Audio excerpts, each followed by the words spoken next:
Allahu Allahu Allahu Allah Allah.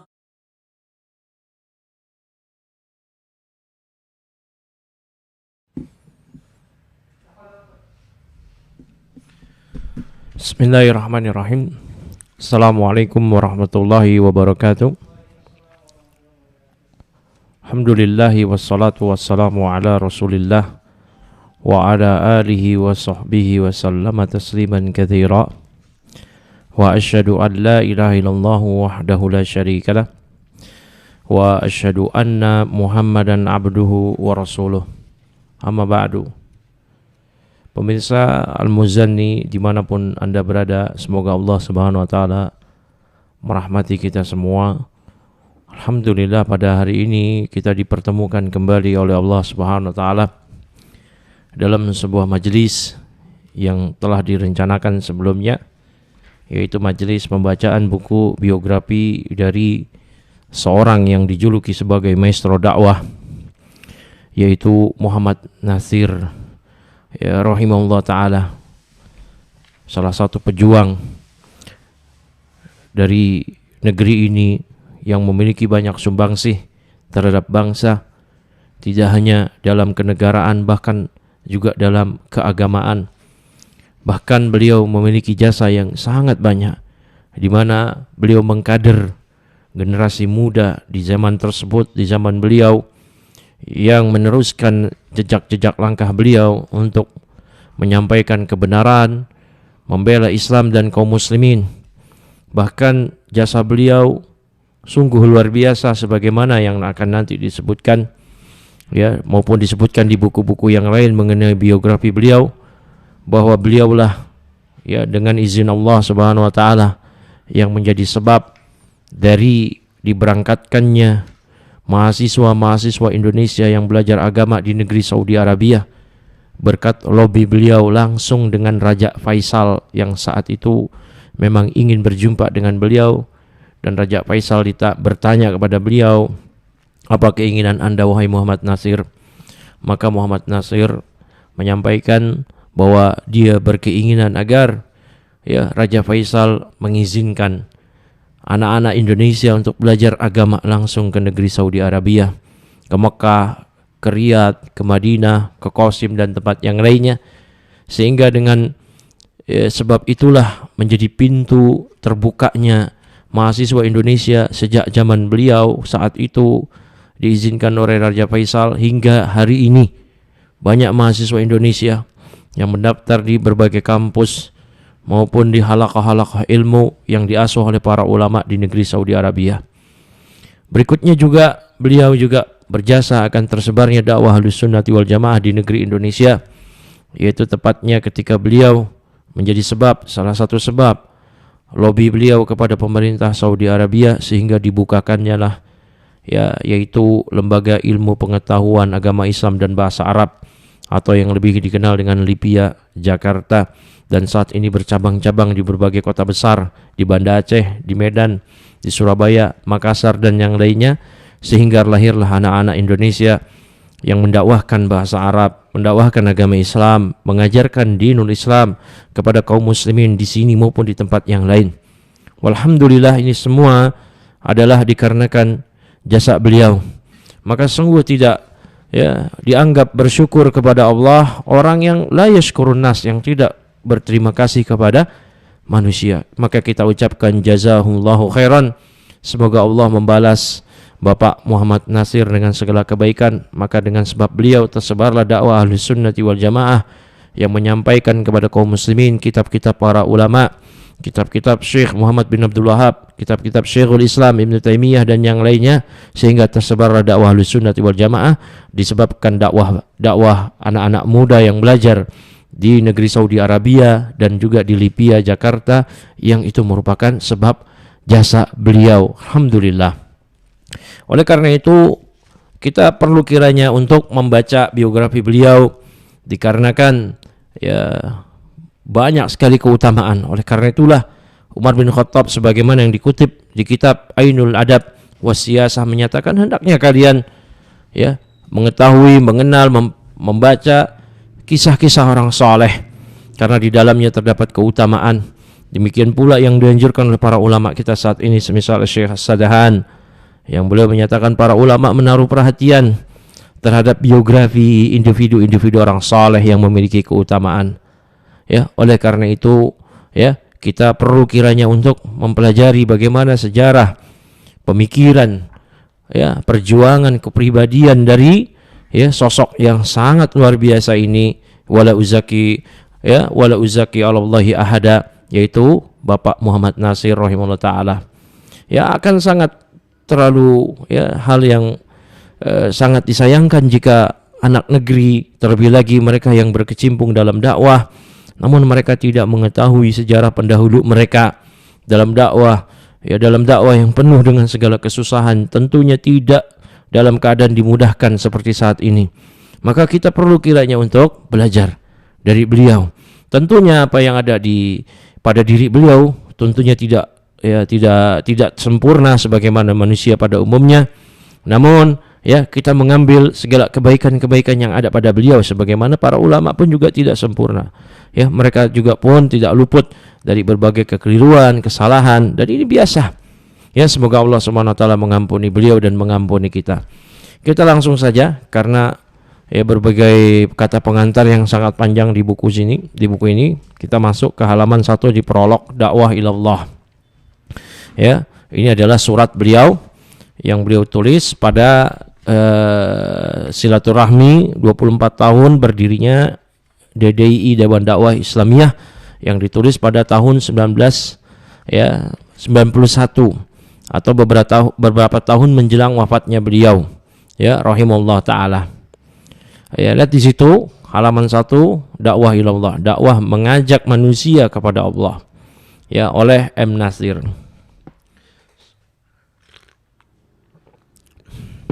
Beliau menyampaikan, bersyukur kita kepada Allah atas tercapainya maksud kita untuk mengadakan silaturahmi dan tasyakur 24 tahun berdirinya Dewan Dakwah Islamiyah Indonesia. Sayang, saya sendiri tidak dapat duduk bersama-sama di hari-hari yang berbahagia ini, berhubung dengan kesehatan saya yang terganggu pula. Ini dikarenakan beliau sudah sangat tua, ya, sudah sangat sepuh waktu itu. Memang ini gejala pembawaan umur yang disebut syaikhukah. Demikianlah sunnatullah yang wajib kita syukuri. Alhamdulillah ala kulli hal. Barakallahu fikum. Ya, pada saat-saat seperti ini kita dengan sendirinya ingat saudara-saudara seperjuangan kita semenjak kita memulai perjuangan di berbagai macam bidang itu. Pada masa 60 tahun lebih kita umat Islam Indonesia bangkit di berbagai bidang, sosial, pendidikan, politik, ekonomi, yang itu semua melingkupi apa yang kita sebut dakwah ilallah. Sejarah Indonesia sendiri menyaksikan, ya, bahwa tiap-tiap perjuangan, terutama sejak abad permulaan 20, Islam telah mengambil peran perintis jalan. Sejarah menyaksikan, beliau menyatakan demikian. Nah, ini beliau dikenal sebagai orang yang memiliki perhatian terhadap dakwah. Ya, hari-hari beliau memikirkan bagaimana keadaan umat, keadaan bangsa, agar umat lebih maju, agar umat diperbaiki keadaannya, agar umat terbebas dari belenggu-belenggu yang menyesatkan umat dari berbagai macam khurafat, kesyirikan, bahkan juga dari segala macam penjajah, jerat-jerat penjajah, bahkan komunisme yang waktu itu beliau, ya, berhadapan langsung dengan mereka, orang-orang komunis. Maka beliau, ya, seolah-olah mendedikasikan diri beliau, mewakafkan diri beliau untuk agama ini. Ya, beliau mengajak manusia kepada Allah, menyerukan manusia dengan tulisan beliau, dengan ceramah-ceramah beliau, ya, buku-buku beliau, dan ini alhamdulillah bermanfaat sekali. Wa man ahsanu minallahi, ya, Allah Subhanahu wa taala berfirman mengenai hal ini, ya, wa man ahsanu, ya, minallahi qila, dan siapakah ucapannya yang lebih baik daripada Allah, daripada ucapan Allah. Ya, sejarah menyaksikan di bidang ini banyak sekali nama-nama yang perlu disebut, yang bertebaran di seluruh Indonesia. Tapi saat ini baiklah kita membatasi nama-nama yang belum lama meninggalkan kita. Kemudian kita langsung masuk saja ke halaman 2. Baik. Lihat di situ, dalam lingkungan terbatas kita umpamanya tidak dapat melupakan ustadz kita, Kiai Haji Taufikur Rahman, pemimpin dan pelopor kita Kiai Haji Fakih Usman, Kiai Prawoto, Mangku Sasmito, dan beliau menyebutkan nama-nama yang mungkin asing di kita, dan ini adalah nama-nama yang menurut beliau di sini adalah orang-orang yang berjasa terhadap dakwah. Dan inilah ya kebiasaan para salafus saleh yang telah menjadi adab juga bagi kita, tidak melupakan jasa-jasa orang-orang yang telah mendedikasikan diri untuk dakwah, yang telah memberikan manfaat untuk kaum muslimin dan kepada kita. Ya, semoga Allah menganugerahkan rahmatnya bagi arwah mereka, amin ya rabbal alamin. Kemudian beliau menyatakan, alhamdulillah saya dapat mengikuti persiapan-persiapan untuk pertemuan yang berbahagia ini, dan saya doakan mudah-mudahan berhasil sebagaimana yang kita cita-citakan. Kemudian beliau menyatakan, ingatlah kita semua kepada beberapa hadis Rasulullah SAW dalam penutup khutbatul wada. Antara lain beliau menyebutkan terjemahannya, yaitu aku wariskan kepada kalian dua perkara, jika kamu berpegang kepada keduanya kalian tidak akan tersesat selama-lamanya, yaitu kitabullah wa sunnatun nabiyyih, ya, yaitu hadis Nabi SAW, taraktu fikum amrain lan tadillu ma tamassaktum bihima, kitabullah wa sunnatun nabiyyih, ya. Dan ini menunjukkan bahwasanya beliau adalah seorang yang berpegang di atas Al-Quran dan Sunnah. Ya, menunjukkan kepada kita bahwasanya beliau senantiasa memperhatikan setiap gerak-gerik dakwah beliau diukur dengan Al-Quran dan Sunnah. Dan beliau senantiasa berkonsultasi, bertanya, bermusyawarah kepada ahli-ahli ilmu agama, terutama kepada guru beliau, yaitu Syekh Ahsan, yang sangat melegenda di negeri kita. Oleh karena itu, beliau dikenal sebagai orang yang berpegang dengan Quran dan Sunnah. Demikianlah kata Rasulullah, kata beliau, sebagai pencakup risalah beliau selama 23 tahun. Yang satu bernama Al-Quran, yang kedua bernama Sunnah Rasulullah sebagai petunjuk untuk memahami kitabullah. Nah, ini selaras dengan apa yang diajarkan oleh para ulama kita. Maka beliau di zaman dahulu sudah mendapatkan ini semua. Dan dalam sejarah kita menyaksikan sendiri bahwa umat Islam sekalipun menghadapi macam-macam cobaan dan terkadang sempat tercerai-berai, tetap ada seruan kitabullah dan sunnah Rasulullah SAW yang memanggil mereka untuk kembali ke jalan yang benar. Nah, ini beliau pun juga, ya, mungkin di sini beliau teringat kepada hadis, berbagai macam hadis, ya, ataupun ayat-ayat Al-Quran yang memerintahkan kita untuk tetap bersatu, wa'tasimu bihablillahi jami'an wa la tafarraqu. Ya, dan berpeganglah kalian, ya, bihablillah, dengan tali agama Allah, dan janganlah kalian bercerai-berai. Adapun kalau bercerai-berai tetap pada seruan kitabullah dan sunnah Rasulullah SAW. Sehingga perselisihan apapun dapat diatasi dengan solusi Al-Quran dan Sunnah. Fa in tanazza'tum fi syai' farudduhu ila Allah wa Rasul in kuntum tu'minuna billahi wal yawmil akhir. Dzalika khairu wa ahsanu ta'wila. Jika kalian berselisih dalam segala hal, maka kembalikanlah kepada Al-Quran, kembalikanlah kepada Allah, kepada Al-Quran, wa Rasul, kepada Sunnah. Itu jika kalian beriman kepada Allah dan hari akhir. Ya, dan beliau menyatakan ini sudah menjadi ketentuan Allah, bahwa memang terkadang umat bercerai-berai, kata Nabi SAW. Fa man ya'ish minkum ba'di fa sayara ikhtilafan katsira. Siapa yang hidup setelahku nanti dia akan melihat perselisihan yang banyak. Nah, Nabi SAW kemudian memberikan, ya, solusi dari kabar yang beliau kabarkan, bahwa akan terjadi perselisihan yang sangat banyak. Apa solusinya, kata Nabi SAW? Fa'alaikum bisunnati wa sunnatil khulafa'ir rasyidin al-mahdiyyin wa tamassaku biha. Ya, berpeganglah kalian, wajib bagi kalian berpegang dengan sunnahku, sunnah khulafa'ir rasyidin, yaitu sunnahnya Abu Bakar, Umar, Utsman, Ali radhiyallahu anhum. Ya, tamassaku biha, berpeganglah dengan sunnah tersebut. Ya, maka beliau menyadari hal ini, yaitu Muhammad Nasir. Ya, kemudian beliau menyatakan masih di halaman 2 bawah, demikianlah dahulu, begitu pula sekarang, dan demikian pula di masa-masa yang akan datang. Bahwa perselisihan itu pasti akan terjadi di antara umat. Namun bagaimana umat menyikapinya? Perselisihan itu, sebagaimana dikatakan oleh Syekhul Islam Ibnu Taimiyah di kitab beliau Iqtidas Shiratal Mustaqim, ada namanya perselisihan dalam hal tanawwu' yang bisa dikompromikan, ataupun dalam perkara-perkara furu'iyah yang bukan masalah prinsip, bukan masalah usuluddin. yaitu perbedaan madzhab fikih ya tentang tata cara wudhu, tata cara sholat yang semuanya memiliki sandaran hadis, Al-Quran, hadis. Namun mereka berbeda dalam memahami hadis atau ayat Al-Quran tersebut yang menjadi patokan mereka. Dan perselisihan ini perselisihan tanawu ya, dan ini mu'tabar, dianggap oleh para ulama.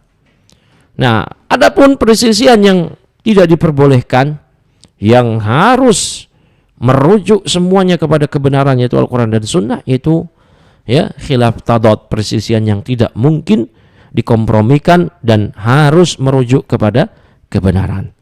Ya, dan ini akan terjadi dahulu, sekarang, dan juga di masa yang akan datang. Beliau menyatakan demikian. Ya, saat ini pun juga kita menghadapinya, problematika ini.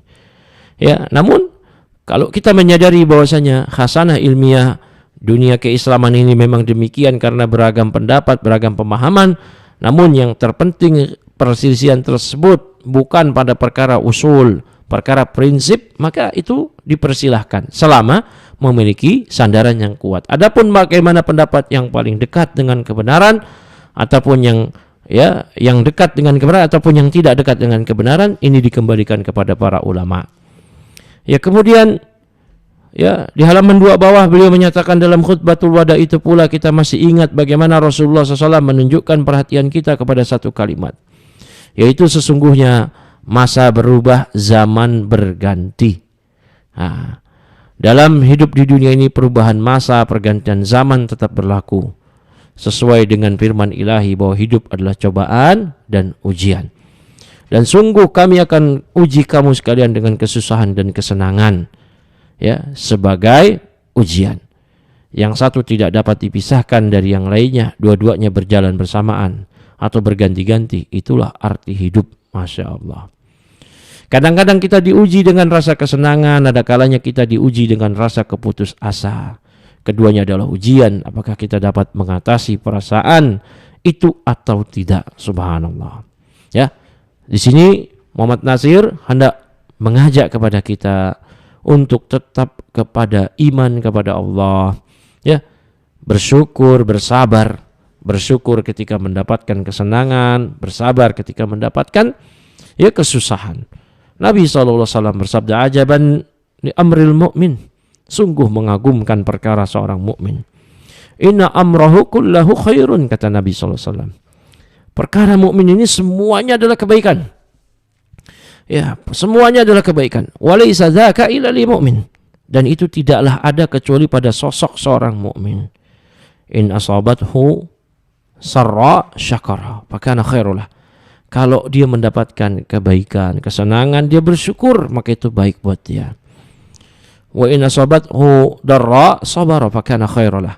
Namun jika dia mendapati kesusahan, dia bersabar, itu baik buat dia. Ya, kemudian Muhammad Nasir mengatakan, maka marilah kita melihat setiap persoalan yang kita hadapi dari masa ke masa sekarang atau yang masa yang akan datang sebagai ujian, sebagai ibtila, ujian yang silih berganti, dan tidak usah kita menyembunyikan diri padanya, tetapi kita harus hadapi dengan iman, dengan warisan kitabullah, sunnah Nabi. Masya Allah. Ya, ini benar sekali. Kita hadapi itu semua. Ya, kita mesti bersemangat tetap, ya, tetap optimis dalam kebaikan. Ya, karena ini pasti terjadi masa surut, ya, masa lapang, masa genting. Ya, kata Nabi SAW, al-mu'min al-qawi khairun minal mu'min ad-da'if. Ya, al-mu'min al-qawi khairun wa habbu ilallah minal mu'min ad-da'if. Mukmin yang kuat dan ya itu lebih ya dicintai oleh Allah, lebih baik dan lebih dicintai oleh Allah daripada mukmin yang lemah. Fi kulli khair wa fi kullin khairun, kata Nabi SAW. Walaupun dalam keduanya, mukmin yang lemah, mukmin yang kuat, terdapat kebaikan. Kata Nabi, ihris ala ma yanfa'uk wasta'in billah wa la ta'jiz. Bersemangatlah atas hal-hal yang memberikan manfaat untukmu, minta tolonglah kepada Allah dan janganlah engkau merasa lemah, putus asa. Kemudian Muhammad Nasir menyetir syair dari Syauqi Baik, Ahmad Syauqi Baik sepertinya. Ya, beliau menyatakan dalam rangka ini saya ingin sama-sama mengingatnya. Ya, tegaklah kamu selama hidup ini sebagai mujahid mempertahankan pendirianmu. Sebab sesungguhnya yang dinamakan hidup itu tak lain adalah akidah dan jihad. Mudah-mudahan demikianlah. Subhanallah. Ya, hidup beliau ya dikatakan di sini hidup itu dinamakan hidup adalah tak lain adalah akidah dan jihad. Subhanallah.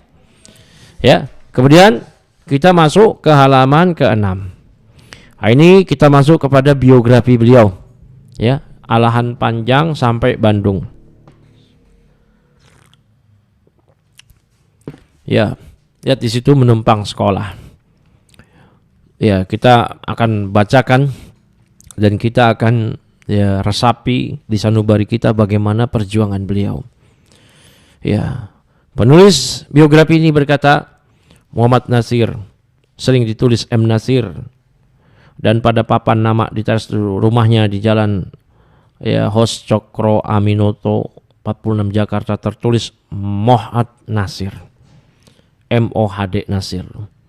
Beliau dilahirkan pada 17 Juli 1908 di Alahan Panjang. Ya, di Solok. Anak dari pasangan suami istri Idris Sultan dan Saripado Khadijah. Atau Idris Sultan Saripado dan Ibu Khadijah. Bapaknya di sini dikatakan sebagai juru tulis kontrolir. Terus mendorong anak laki-lakinya untuk mendalami Islam. Dalam adat Minangkabau di masa itu, seorang anak laki-laki berusia 7-8 tahun pada malam hari itu harus tidur di surau bersama teman-teman sebayanya. Ini adat yang bagus, adat yang baik, yaitu surau, musola. Ya, jika seusia itu masih tidur di rumah, sang bocah akan diejek masih tidur di rumah ibu. Rumah Idris tidak jauh dari masjid, menyebabkan sejak usia dini M. Nasir telah menjadikan mengaji sebagai makanan sehari-hari. Subhanallah. Ya, ini bi'ah, lingkungan yang baik. Kemudian didukung pula dengan orang tua yang mendorong anaknya untuk memperdalam ilmu agama. Ini sungguh akan melahirkan sosok-sosok seperti beliau. Kalau kita lihat biografi para ulama, mereka lahir dari rahim wanita-wanita yang solehah. Lahir dari bapak-bapak yang soleh, yang mendoakan kebaikan untuk anaknya. Ya, kemudian dididik di lingkungan yang baik, didorong untuk mempelajari agama, maka ini melahirkan kebaikan-kebaikan. Berbeda dengan orang tua saat ini. Ya, sejak usia dini anak-anak mereka tidak diarahkan kepada agama. Ya, mereka mengarahkan anak-anaknya kepada pengetahuan duniawiyah, sehingga anak-anak sejari kecil bisa bahasa Inggris. Mereka hafal kosakata Inggris, namun mereka tidak hafal kosakata bahasa Arab. Mereka hafal lagu ini lagu itu, namun mereka tidak hafal Al-Quran, hatta juz 30 sekalipun. Nah, ini yang menyebabkan perbedaan yang sangat kentara. Kemudian dorongan Idris kepada anak lelakinya agar giat mempelajari Islam melahirkan dampak positif.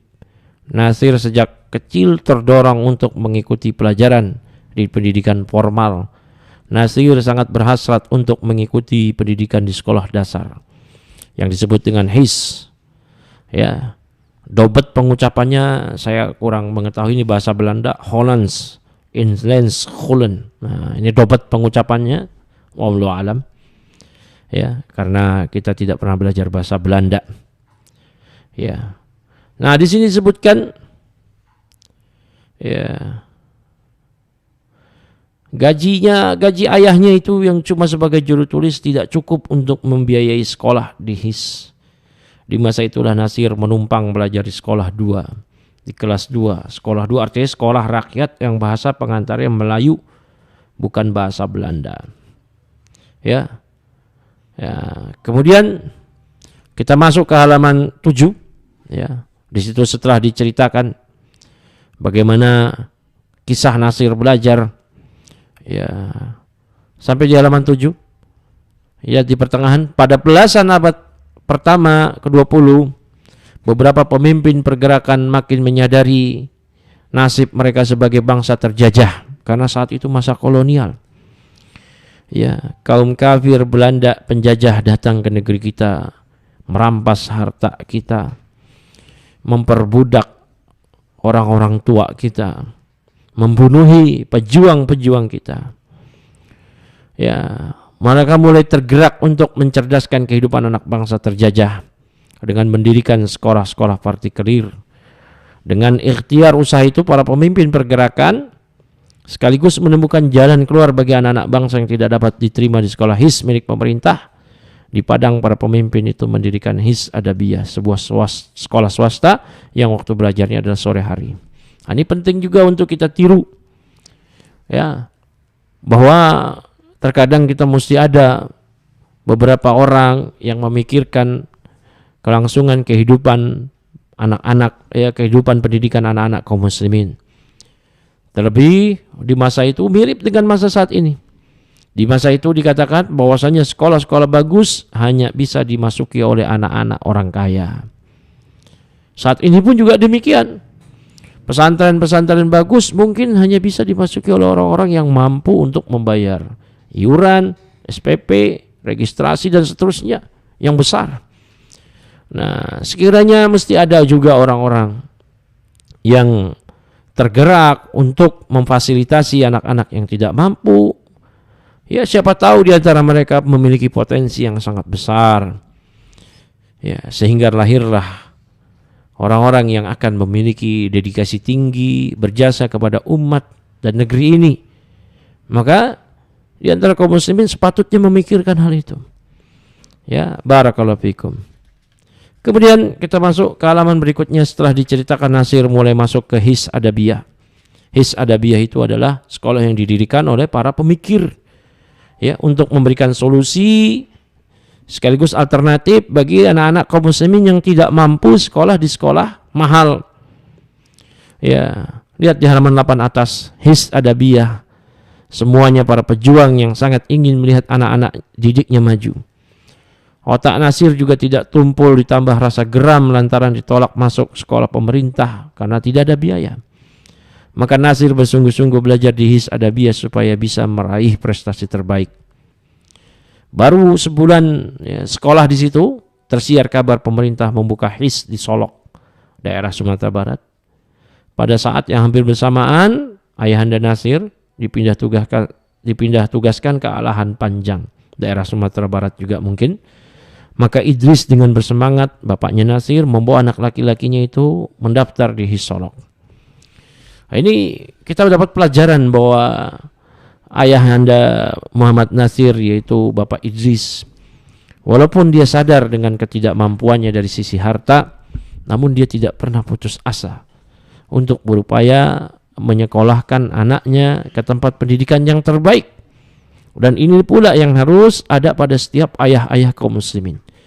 Maka setiap ayah harus, ya, memiliki semangat untuk menyekolahkan anaknya di tempat yang terbaik, bukan yang termahal. Karena tidak selalu yang terbaik itu mahal. Bisa jadi termahal itu hanya dari sisi fasilitas dan yang lainnya. Bisa jadi hanya sebatas itu. Ya. Maka ayah dari Muhammad Nasir begitu bersemangat hal ini. Barakallahu fikum. Ya, setelah Muhammad Nasir mengalami masa-masa sulit dengan terbayang bahwasanya kemungkinan tidak diterima di His Solok sebagaimana sebelumnya, lihat di halaman 8 bagian bawah. Ya. Muhammad Nasir selama di Solok akhirnya diterima dan beliau tinggal di rumah saudagar yang baik hati, Haji Musa. Saudagar yang budiman ini memiliki anak laki-laki bernama Ubaidillah. Anak Haji Musa ini adalah adik kelas Nasir di Solok. Jadi Nasir bertamu ke rumahnya, ya, dan tinggal di situ. Selama tinggal di rumah Haji Musa, ini berarti sudah bukan sebagai tamu lagi, ya, sudah bermukim bersama. Nasir sungguh-sungguh merasakan budi baik saudagar itu. Ya, Haji Musa tidak membedakan antara anaknya dengan Nasir dalam perlakuan dan seterusnya. Lihat, ya, di halaman ke-9 Nasir pindah ke Solok, ya, ayahandanya dipindah tugaskan menjadi sipir di sana, di Makassar.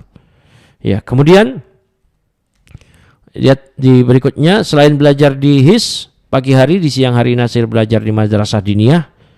Ya, Nasir belajar dengan sungguh-sungguh. Selain belajar di HIS madrasah diniyah, Nasir juga belajar bahasa Arab dan mengaji kitab di malam hari.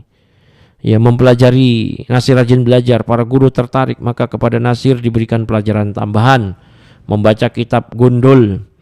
Ya, dengan bimbingan guru-gurunya yang bersemangat dan minat belajar Nasir yang tinggi, lama-lama Nasir bisa membaca kitab kuning, alhamdulillah. Nah, ini penting ini. Ya. Seorang ayah mesti ya mendorong anaknya untuk bisa belajar bahasa Arab.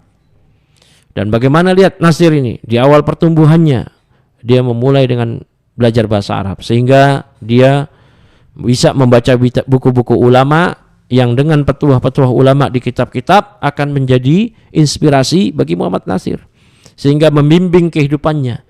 Karena ilmu itu menjaga seseorang. Kalau harta, seseoranglah yang menjaganya. Nah, ini penting sekali. Ya.